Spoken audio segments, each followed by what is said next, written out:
Assalamualaikum warahmatullahi wabarakatuh. Salam sejahtera untuk seluruh kawan baik dari Swan Channel. Salam menjernihkan pikiran dan menebar kebaikan. Kawan baik, kali ini Nur Iswan Channel itu akan menyampaikan apa saja masalah yang sesungguhnya akan menjadi pekerjaan besar pemerintahan mendatang, ketika pemilu, pileg dan pilpres digelar di tahun 2024, siapapun pemerintahannya akan menghadapi masalah ini. Jadi berbagai masalah, termasuk salah satu calon terkuat yang sudah banyak di-endorse, yaitu Mas Anies Baswedan, juga perlu mengetahui dan memahami dan mungkin juga sudah mempersiapkan langkah-langkah terkait dengan masalah-masalah ini.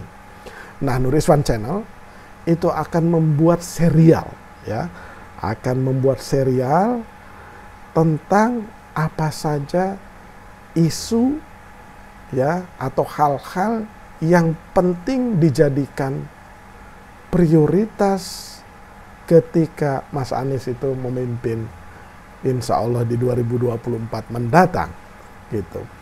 Nah, itu nanti akan kita kupas satu persatu, per konten, per satu tema. Supaya apa? Supaya kita tidak hanya terjebak ke dalam pertarungan-pertarungan perebutan kekuasaan saja, tetapi lupa menyiapkan apa yang seharusnya dipersiapkan ketika nanti memegang tampuk pemerintahan yang akan datang. Nah, kali ini kita akan bahas soal pengangguran. Tentu saja di channel ini kita belum akan merekomendasikan apa solusi-solusi yang terbaik untuk mengatasi masalah tersebut. Sekarang ini Nur Iswan hanya akan menyajikan data, data dan masalah apa saja. Syukur-syukur kita bisa perkuat dengan data-data yang ada. Jadi kita akan bahas soal misalkan pengangguran, soal pendidikan. Pendidikan ini bermacam-macam juga. Misalkan berapa sih jumlah anak usia sekolah yang tidak bersekolah, berapa jumlah gedung SD, SMP, SMA, perguruan tinggi berapa gitu. Rasionya itu antara jumlah anak yang sekolah, yang seharusnya sekolah dengan jumlah sekolah itu tersedia apa enggak. Kemudian di luar pendidikan itu kesehatan.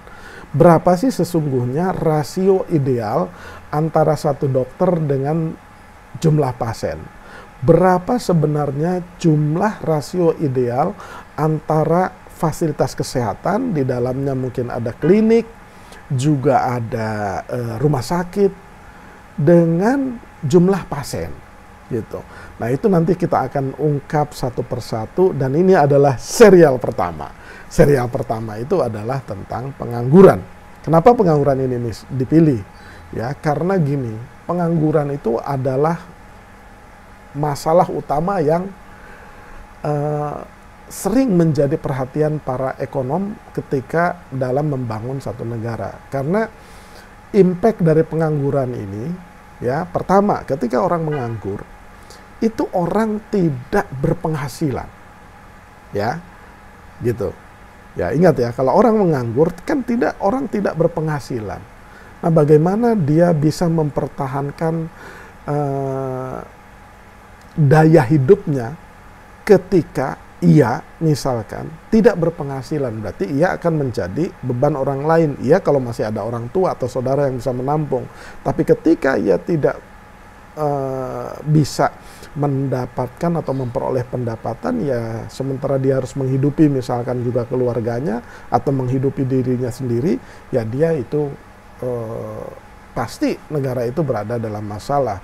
Nah, implikasi dari orang menganggur itu biasanya juga memang ada orang yang kemudian kreatif mencari bisnis atau berusaha sedemikian rupa sehingga dia keluar dan bergeser dari tadinya pengangguran menjadi pengusaha, entrepreneur, walaupun mungkin usahanya kecil-kecilan. atau menengah. Nah, tapi berapa persen jumlah pengangguran itu bisa berpindah kuadran dari tadinya menganggur menjadi pengusaha atau bekerja gitu. Nah, itu yang harus dipikirkan oleh negara, oleh pemerintah. Nah, kalau dia terus-menerus menjadi pengangguran, maka itu bisa menjadi potensi ini bukan ancaman, tapi potensi ancaman terhadap negara, karena mudah sekali tergoda untuk melakukan tindakan kriminal. Itu yang dikhawatirkan oleh pemerintah maupun oleh para ekonom. Makanya pengangguran itu harus diperangi, harus diturunkan dengan cara pemerintah mengeluarkan berbagai kebijakan supaya mampu menyediakan lapangan kerja atau memberikan support, fasilitas agar mereka bisa memperoleh pendapatan. Nah, berapa sih jumlah pengangguran mutakhir ya? Nah, di portal dataindonesia.id ya, jumlah pengangguran di Indonesia ini itu menurut IMF ya, IMF itu adalah lembaga asing, lembaga donor asing, International Monetary Fund. Jadi lembaga moneter internasional yang sering mengumpulkan data-data berbagai negara termasuk data pengangguran gitu. Nah, menurut IMF ini, Indonesia ini urutan kedua diproyeksikan tingkat pengangguran Indonesia itu oleh IMF diproyeksikan nomor 2 setelah Filipina untuk tahun 2023 ini. Jadi angkanya itu kurang lebih 5,3%. Nah, 5,3% ini dari mana? 5,3% ini adalah angka dari jumlah angkatan kerja. Jadi kalau misalkan jumlah angkatan kerjanya di satu negara itu 100 juta, maka 5,3% dari 100 juta itu berapa? Berarti 5,3 juta penganggurannya. Nah, jumlah pengangguran di Indonesia itu diproyeksikan di tahun ini 5,3%, hanya di bawah Filipina. Jadi ranking kedua, Filipina itu 5,4% ya. Kemudian Malaysia itu diproyeksikan 4,3%, Vietnam itu 2,3%, Singapura itu 2,1%, Thailand itu 1%, ya. Itu data dari IMF. Nah, menurut data Indonesia.id ini, kenapa angkanya sedemikian tinggi di negara-negara Asia Tenggara? Nah, itu karena ketidakpastian ekonomi akibat COVID, ya, kemudian perang Rusia Ukraina, lonjakan inflasi hingga suku bunga tinggi perbankan yang melanda Indonesia pada negara-negara Asia Tenggara ya, yang melanda negara Asia Tenggara di 2023, sehingga itu mempengaruhi tingkat pengangguran gitu. Nah, kalau misalkan angkatan kerja Indonesia itu sebenarnya berapa sih? Angkatan kerja ini adalah jumlah orang-orang yang usianya itu memasuki angkatan kerja itu. Angka terakhir kalau tidak salah itu sekitar 142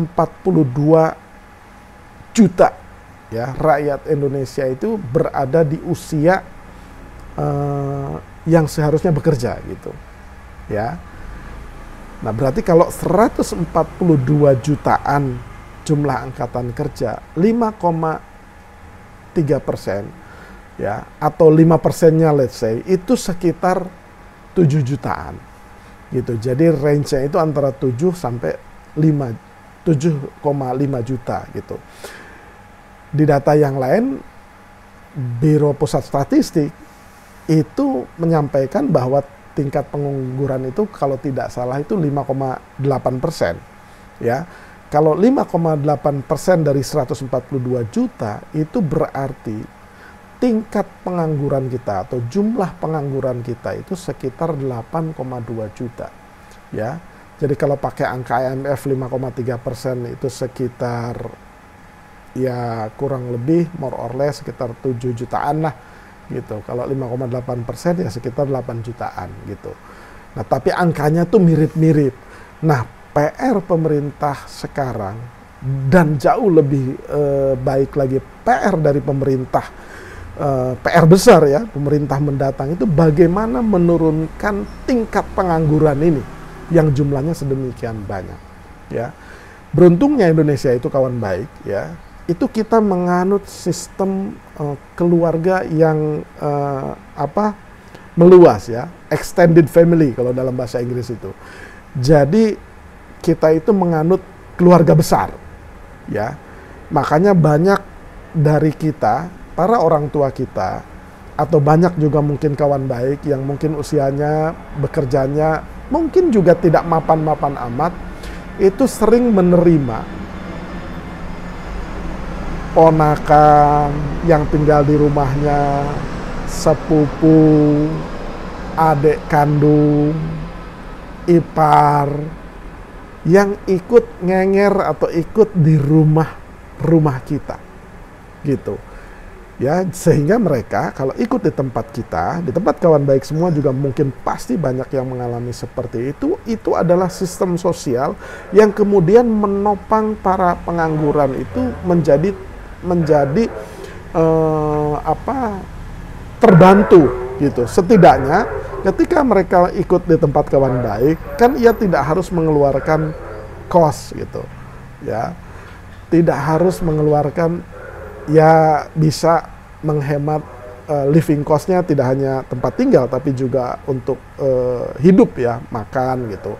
Atau juga misalkan dicarikan pekerjaan ya oleh kawan baik semua, pasti itu hampir semua pernah mengalami membantu saudara-saudara terdekat agar ia tidak misalkan datang ke Jakarta atau datang kemanapun di seluruh Indonesia dari wilayah, dititipin oleh keluarga-keluarga dekat, bahwa ia dibantu supaya bisa bekerja gitu, kemudian dicarikan pekerjaan.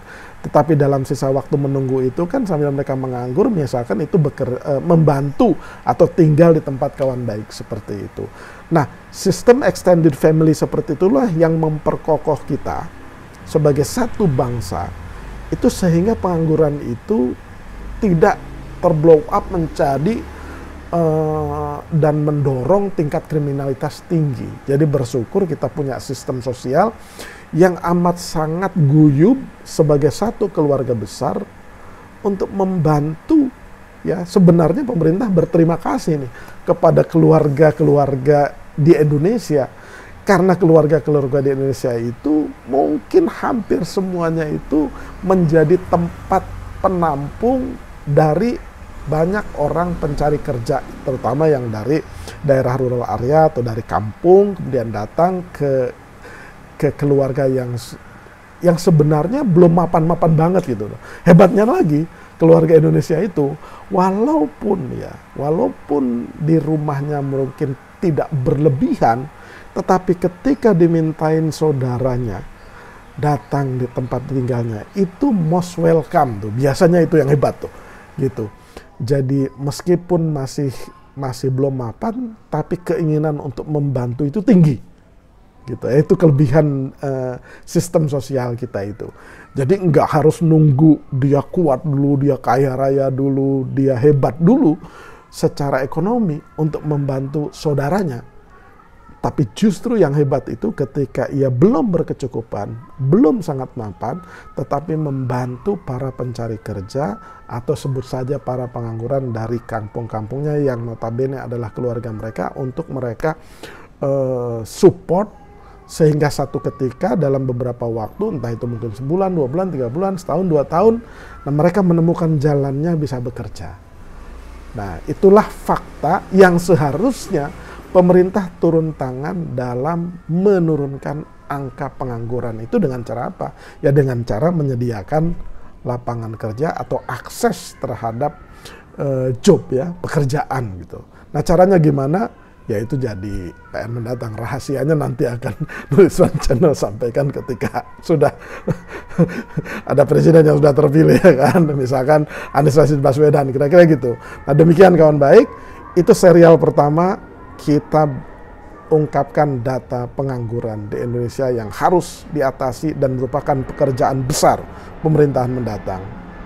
Demikian, terima kasih, jangan lupa subscribe, like, share, dan komen, dan tunggu serial berikutnya membahas tema-tema yang lain.